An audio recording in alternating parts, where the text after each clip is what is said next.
falar-vos um bocadinho sobre o regulamento. Não vou voltar àquela conversa inicial que todos já ouvimos, todos já estivemos em conferências, vimos apresentações, lemos documentos, lemos jornais, lemos muita coisa sobre o regulamento.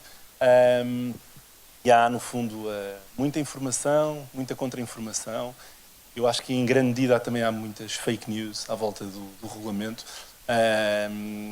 E olhei, depois de falar com a Vanessa, depois de falar com o Ariel, e depois de falar com o Guilherme, de como é que se torna este tema, que é um tema chato, num tema que minimamente capta a atenção durante 10 minutos. Eu acho que a melhor forma para um advogado, para ser um advogado a ser criativo, e que vale o que vale, mas o tema aqui foi olhar um bocadinho para a experiência que eu tenho com dados pessoais, regulamento e pré-regulamento, porque a vida não começou no regulamento, e fazer um bocadinho um teste que é um facto ou mito. E tentar perceber, e eu tenho 10 slides, que vou ser muito rápido nos 10 slides, mas são 10 slides com 10 questões, e que são questões que já me colocaram, que provavelmente vocês têm algumas destas dúvidas. E a ideia aqui é perceber, isto é um facto, é mesmo assim, ou isto é um mito e não é nada assim. E a ideia é tentar desconstruir um bocadinho os temas, torná-los um bocadinho mais reais, porque há muita discussão à volta do regulamento, que é uma discussão completamente exótica e esotérica, em que nem se percebe exatamente o que é que está a ser discutido, e depois são temas muito técnicos, o que leva a que quem não é jurista ou quem não é advogado não consiga acompanhar completamente a discussão, porque depois entramos ali numa linguagem que é uma linguagem quase imperceptível. E por isso, o que eu acho que era importante começar por dizer? Primeiro, o regulamento, como sabem, começou a ser aplicado no dia 25 de maio do ano passado. Naturalmente que há estatísticas para todos os gostos. Eu achei interessante este documento, que é um documento que faz, no fundo, uma análise um ano depois do regulamento. Onde é que nós estamos? Falta muito? Estamos bem? Estamos mal? Quando olhamos para grandes empresas, médias empresas e pequenas empresas, e é esta a terminologia que é usada neste relatório, como é que estamos? Implementámos, não implementámos, sabemos que o regulamento existe, sabemos o que é que o regulamento obriga, estamos preocupados, não estamos? Qual é que é o ponto? E percebemos que há claramente uma grande diferença entre o que está a ser feito em grandes empresas, médias empresas e em pequenas empresas. Eu acho que é mais importante, sendo certo que as pequenas empresas são grande parte do nosso tecido económico, e por isso temos que olhar com particular atenção para a camada do meio e para a fatia que está em baixo. O que me parece que é mais importante olhar para isto é perceber há de facto um esforço de adaptação ao regulamento que está a ser feito, há ainda muito trabalho para fazer, e há claramente, por exemplo, nas pequenas empresas, o não sei é um não sei que preocupa. Ou seja, eu estou bem ou estou mal, e a resposta é eu não sei. Provavelmente significa que não estou a fazer nada. E isso naturalmente é preocupante, e é importante que um ano depois do início da aplicação do regulamento também tenhamos um bocadinho a sensibilidade mais no terreno exatamente do ponto em que nós estamos. Depois há um outro tema que eu acho que também é importante, que é perceber um ano depois,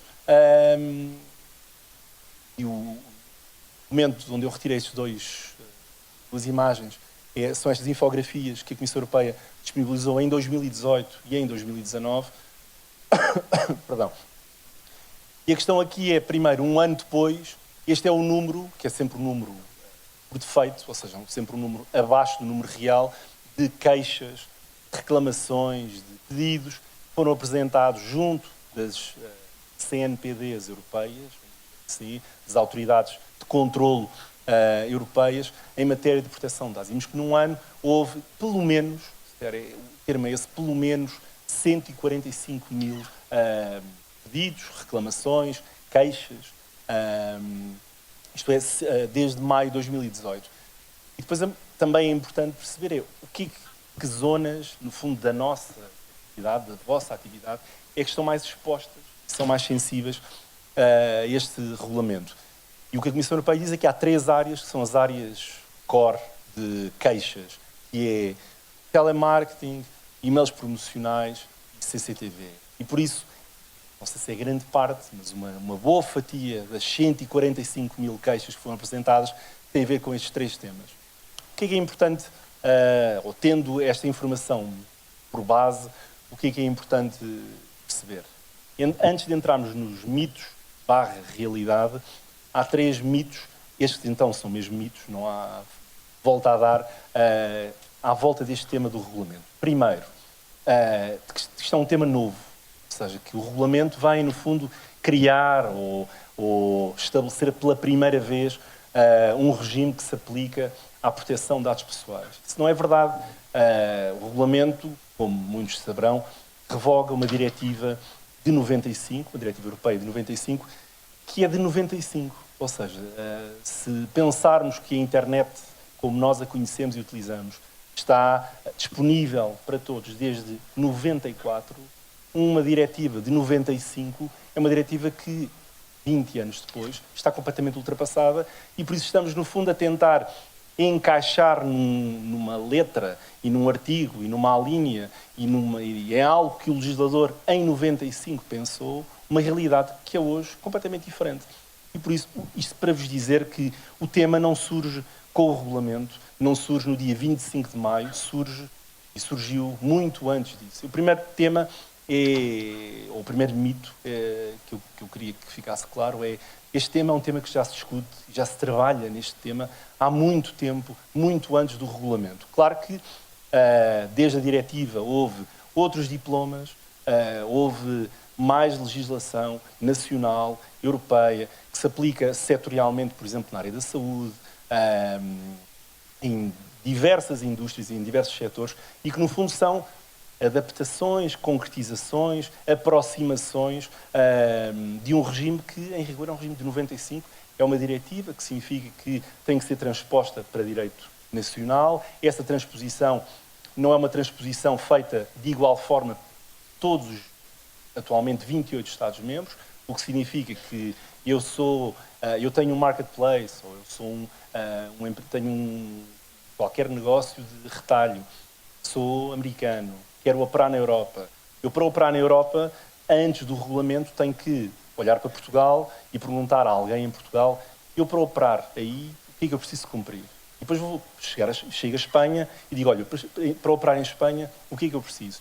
E em alguns casos, os regimes nacionais eram diferentes, o que significa que o custo de uma empresa que vem de fora do espaço da União Europeia para operar dentro do espaço da União Europeia era brutal, porque tinha que olhar para 28 Estados-membros e perceber o que é que tinha que cumprir em cada um deles. E o regulamento veio ultrapassar isso, porque é um regulamento que significa que se aplica de uma forma uniforme, tendencialmente, nos 28 Estados-membros. Isso, uma startup americana que queira operar na Europa, ou que simplesmente que o regulamento se aplique àquilo, no fundo, que eles fazem, olha para o regulamento como uma espécie de diploma único, fica ali com um enquadramento já bastante robusto daquilo que vai ter que fazer.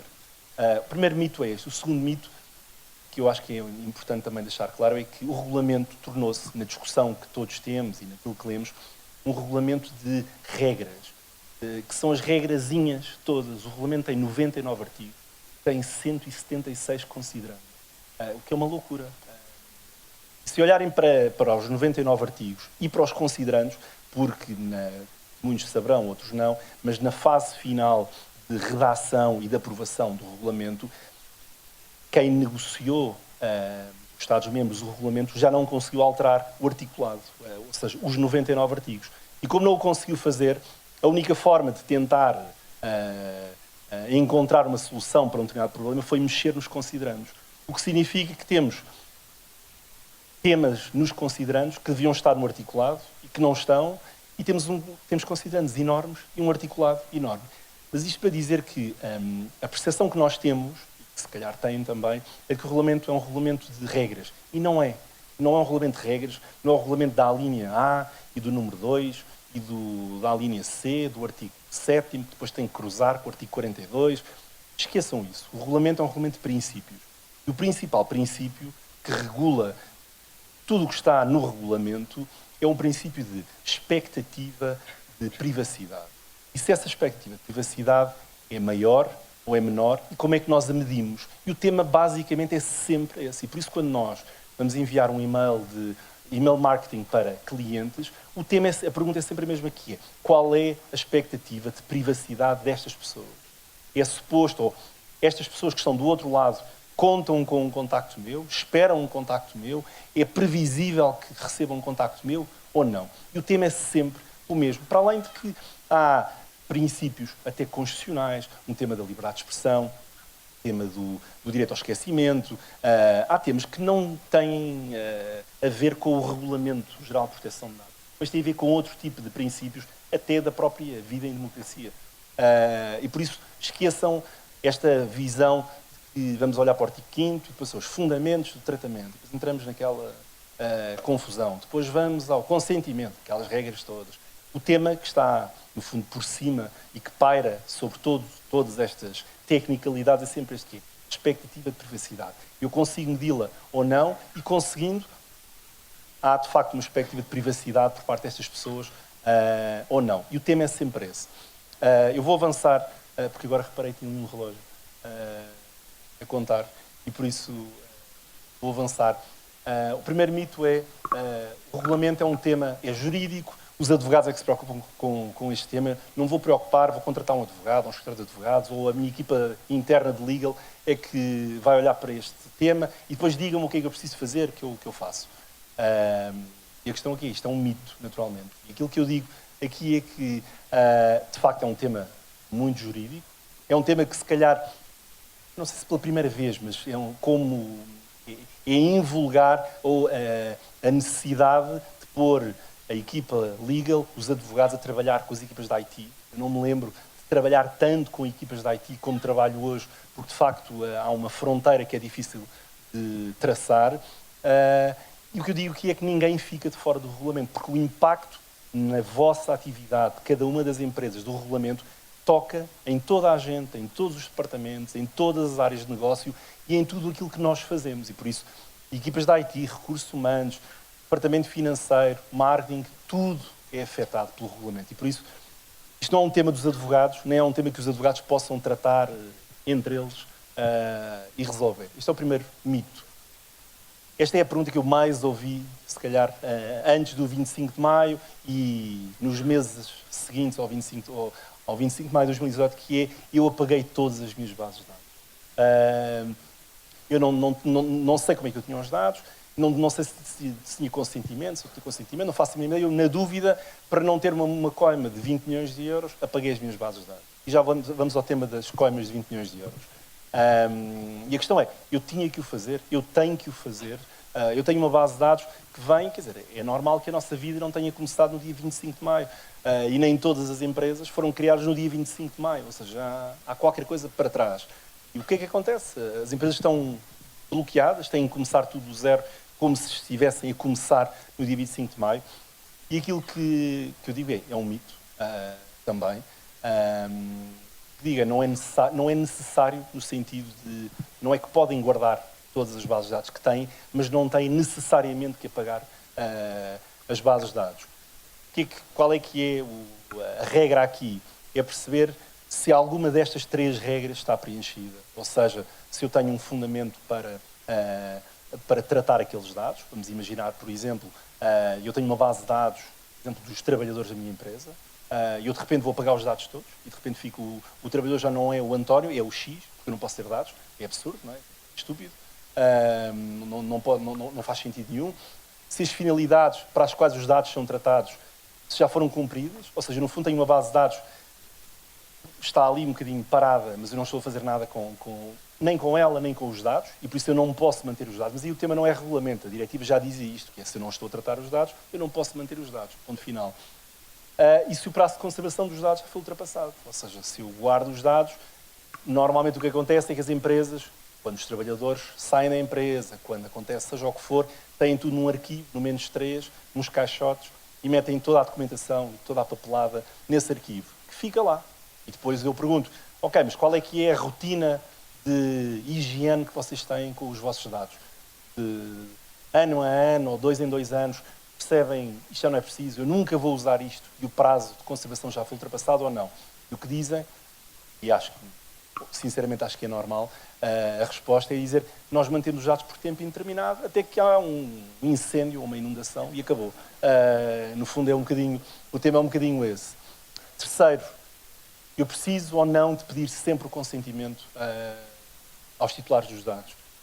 Porque há um bocadinho esta histeria à volta do consentimento, em que parece que o consentimento é o único fundamento e se não há consentimento é para esquecer, é apagar e é eliminar, erradicar aquela pessoa da nossa vida. E o que é dito aqui é, nem sempre preciso pedir, ou seja, de facto, é verdade, é realidade, porque eu tenho, e o regulamento dá-me, outras formas, outros fundamentos para tratar os dados. Se eu tiver, por exemplo, um contrato, seja um contrato de trabalho, seja um contrato de prestação de serviços, seja que contrato for, os dados que eu trato no âmbito da execução desse contrato e que são necessários para esse contrato, eu posso conservá-los, eu não preciso do consentimento, nem nada que se pareça. Cumprimento de uma obrigação jurídica. Dou aqui 3 exemplos, já sabia que não iria ter muito tempo, e por isso, o terceiro fundamento tem a ver com a persecução do interesse legítimo, que só por si justificaria uma tarde inteira a falarmos sobre o que é o interesse legítimo e quando é que nós podemos ou não invocar o interesse legítimo para tratar um dado pessoal, sem ter consentimento, sem ter um contrato, quando é que eu, no fundo, posso recorrer a este fundamento. Mas o ponto aqui é, eu não preciso sempre de consentimento prévio dos titulares dos dados para poder tratar os dados destas pessoas. Mas uma outra questão que me colocaram muitas vezes é a ideia de que o regulamento só se aplica ao digital. E por isso que são dados pessoais que circulam em ambiente digital, em documentos digitais, em plataformas digitais, mas que depois eu tenho, paralelamente a isso, tenho dossiês, tenho documentação que nunca mais acaba, e até um certo ponto entendeu-se que não, isto está fora do regulamento, porque o regulamento só se aplica ao digital. Não é verdade. Ou seja, o dado pessoal, onde quer que ele esteja, seja em suporte físico, seja em ambiente digital, se for um dado pessoal, se eu conseguir identificar diretamente aquela pessoa, ou se aquele dado me permita identificar, ainda que não diretamente, aquela pessoa, o regulamento aplica-se independentemente do suporte em que ele estiver.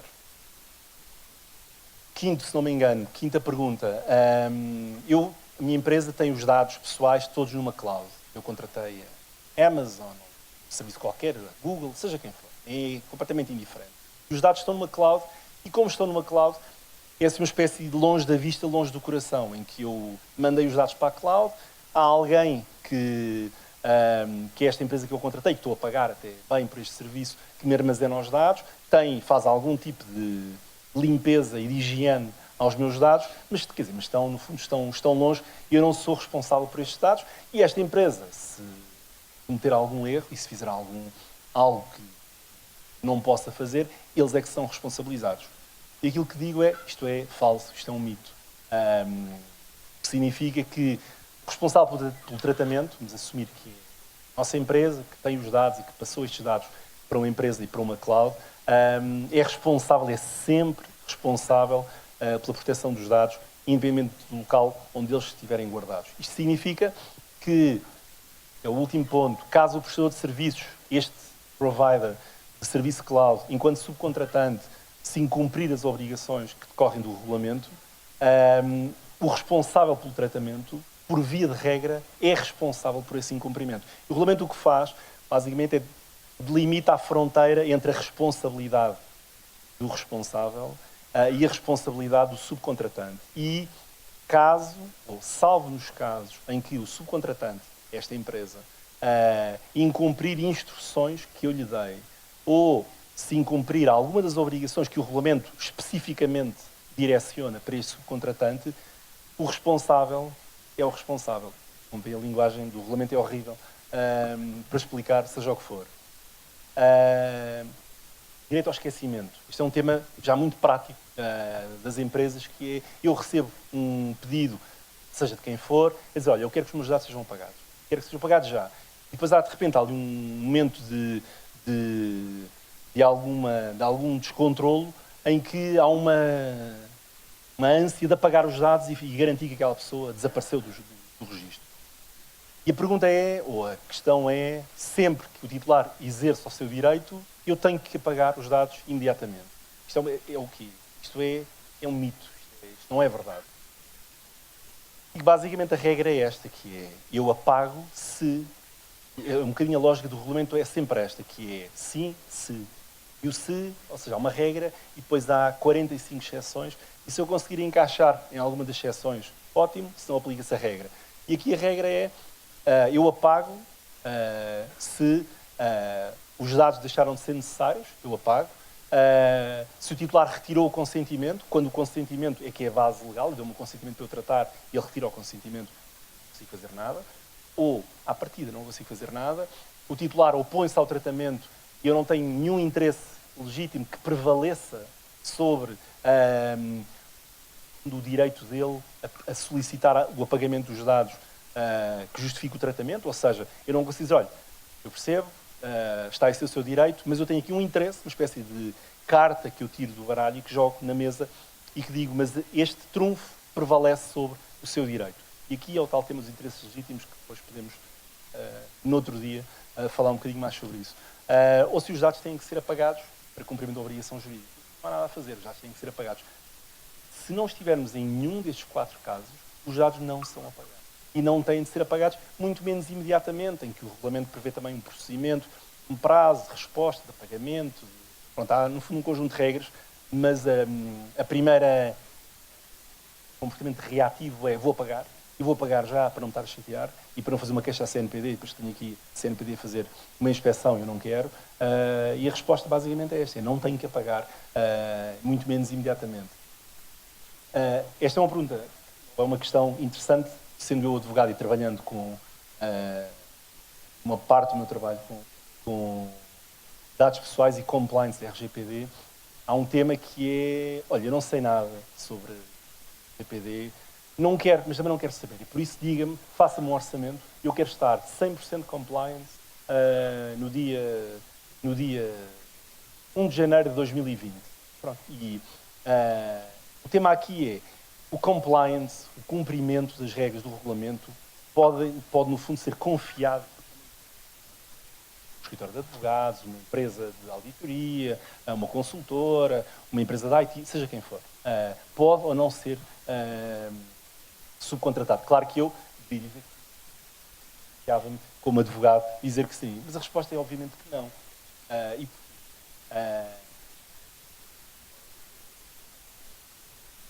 E o tema aqui é, se aparecer... Não? E depois, entretanto, a avançar.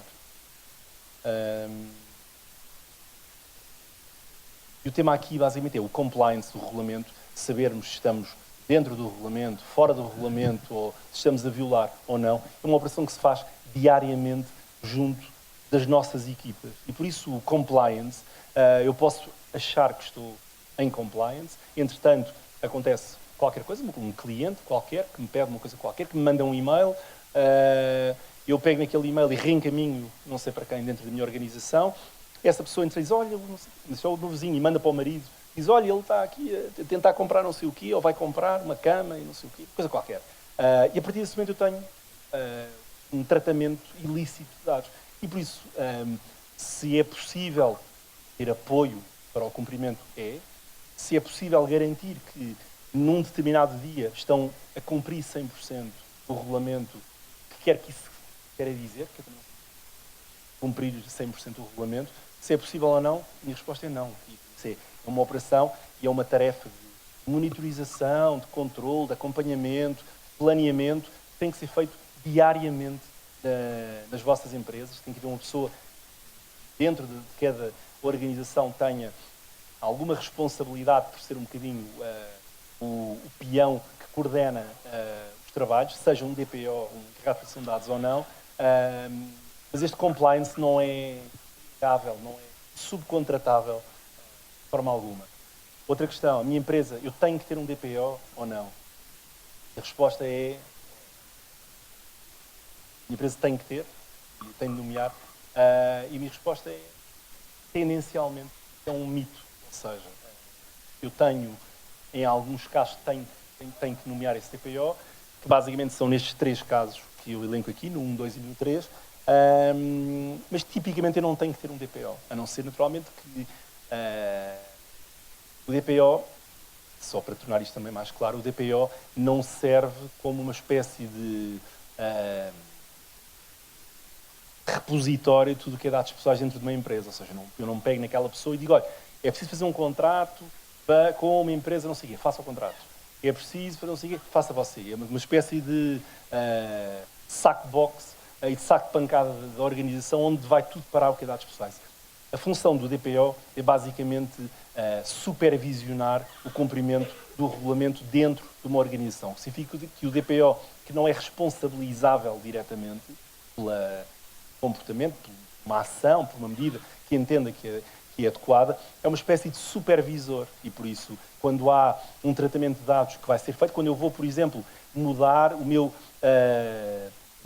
provider de cloud e vou passar os meus dados desta empresa para aquela empresa, e ainda por cima aquela empresa está na China e a outra estava nos Estados Unidos, é preciso que o DPO apareça e que diga, eu entendo, de uma forma completamente independente, que vocês estão a fazer isto bem, que o risco é um risco diminuto, ou é grande, ou devem fazer isto, ou devem fazer aquilo. O DPO em si não vai estar a redigir nada, ou não deve estar, porque a partir do momento em que ele está a escrever, ele não consegue ser supervisor de si mesmo. Não é? E por isso a ideia do regulamento é garantir que temos aqui uma pessoa que é independente dentro da estrutura, tanto quanto possível, quando é um trabalhador, é mais difícil que seja completamente independente, porque é trabalhador de manhã e DPO à tarde, é um bocadinho complicado, mas a ideia é garantir que há algum nível de supervisão independente sobre este tema. Faltam 2 slides. Penúltimo slide. Avaliações de impacto. Em toda esta conversa do regulamento, há um tema que é pouco falado, que eu acho que é muito importante, e é pouco falado.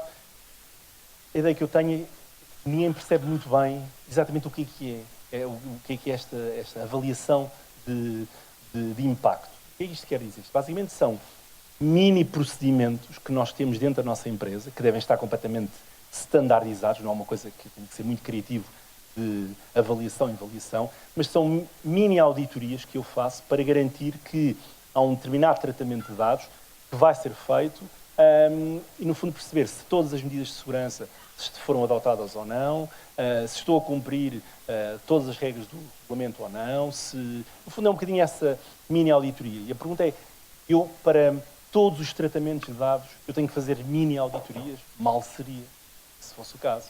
E por isso a resposta aqui é um mito e a resposta mais completa é que só é necessário nestas circunstâncias, em determinados casos, isto é em geral, é obrigatório nestes casos e a CNPD aprovou já e publicou um regulamento que diz em que casos é que é obrigatória esta avaliação de impacto, que também orienta as empresas para perceber quando é que eu tenho que fazer e quando é que eu não tenho que fazer.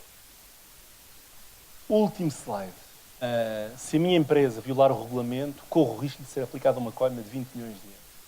Isto é desde a startup à empresa maior, o tema é sempre, aliás, o tema do regulamento, acho eu, só é verdadeiramente discutido e importante e preocupante hoje em dia porque tem um artigo sobre coimas e que tem estes números. Se não tivesse, se aquele artigo não existisse ou se a coima fosse em 1000 euros, ninguém queria saber dados pessoas. Então, basicamente, é isto. E o que eu digo é sim e não. Ou seja, pode ser aplicada uma coima de 20 milhões. Eu digo sim e não ao mesmo tempo. Porquê? Primeiro, de facto, o regulamento o que diz é que a moldura sancionatória máxima são 20 milhões de euros ou 4% do volume de negócios anual a nível mundial da empresa, consoante o mais elevado. Ou seja, se os 4% forem superiores aos 20 milhões, aplica-se os 4%. A questão aqui, para mim, e na forma como eu olho para este artigo e para este tema, é um bocadinho um teste de realidade, é meter um bocadinho os pés no chão. Primeiro, o regulamento diz, e a lei nacional, que já foi aprovada, fala também neste tema, e esta moldura mais grave, mais pesada, aplica-se apenas a grandes empresas e aplica-se apenas nos casos em que esta prática de contraordenação que o regulamento diz é muito grave. Isto que aconteceu é muito grave. Pronto. E a partir daí, Se for uma grande empresa, supostamente entra nesta moldura. Agora, nem todos, parece-me, nem todos, temos que pensar nos 20 milhões como o nosso risco e a espada que está por cima da nossa cabeça. Porque, provavelmente para muitas das empresas que estão aqui, se calhar para todas, os 20 milhões não são 20 milhões, são 100 mil euros, são 500 mil euros, são 10 mil euros, seja o que for. O que significa que eu não tenho que estar preocupado com 20 milhões de euros, tenho que estar preocupado com a aplicação de uma coima que basicamente acabe com a minha empresa. E não tem que ser 20 milhões de euros, e por isso eu não me preocupo normalmente com os 20 milhões de euros, dependendo naturalmente do cliente, do assunto, da sensibilidade dos dados, da quantidade de dados. Preocupo-me em garantir que as empresas têm a noção que os seus 20 milhões não são 20 milhões, é muito menos. É um valor muito, muito abaixo de uma startup que foi criada no ano passado e estiver agora a implementar a sua estratégia de entrada no mercado. Tiver um problema de dados pessoais e tiver uma coima de 50 mil euros, a startup acabou. Não vamos falar em 20 milhões porque 20 milhões estão lá em cima e os 50 mil para os 20 milhões, se calhar, desta empresa. E por isso, o tema dos 20 milhões é um tema que realmente é importante termos na cabeça que o quadro é este, mas não devemos dar excessiva importância aos 20 milhões. Para além disso, se existir uma violação do regulamento e se for aplicada uma coima, há outro tipo de penalizações que são tão ou mais gravosas do que os 10 mil euros, os 50 mil euros ou os 20 mil euros, que é um ataque, no fundo é um ataque à minha credibilidade, ao bom nome da minha empresa, no fundo à imagem que os meus clientes têm sobre a idoneidade daquilo que eu faço, da segurança com que eu trato os dados.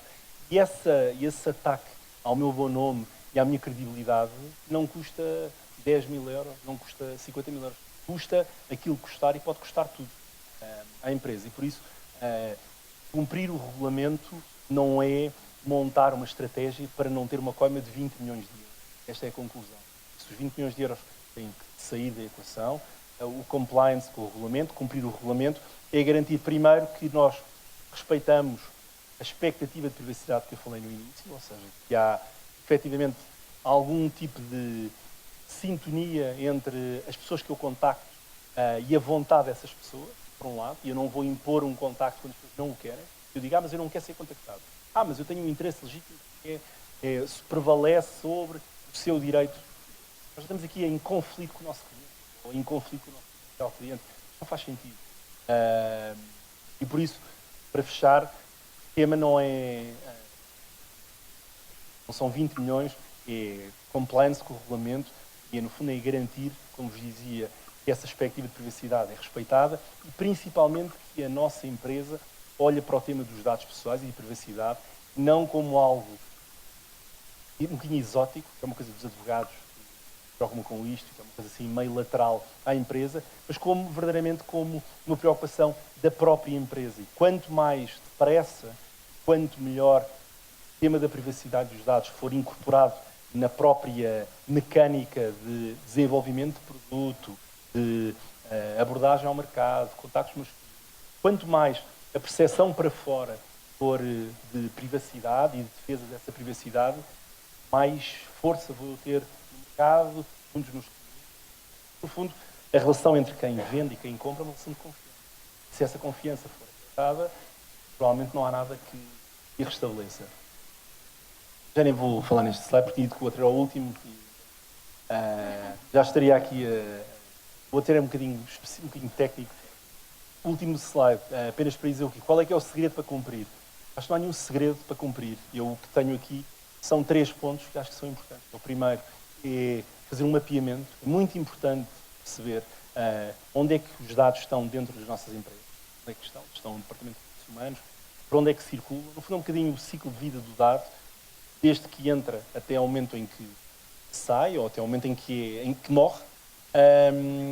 Perceber também quais é que são as zonas de maior exposição da minha empresa. Uma empresa que seja um grossista que venda empresa a empresa, provavelmente o tratamento de dados pessoais que faz, diminuto.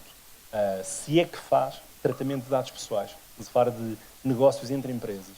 Uma empresa que faça e-mail marketing, uma exposição ao risco absolutamente brutal. E por isso eu preciso identificar também, prioritariamente, quais são as zonas de maior exposição.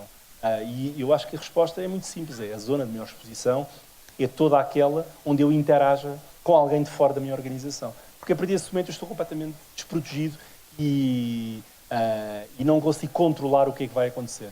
Terceiro ponto, não é magia nem bruxaria. É ter bons documentos, boas políticas de privacidade, boas políticas de cookies, bons termos e condições, garantir que aquilo que nós mostramos aos nossos clientes, aos nossos potenciais clientes, é mais do que aquilo que nós fazemos, é aquilo que nós somos.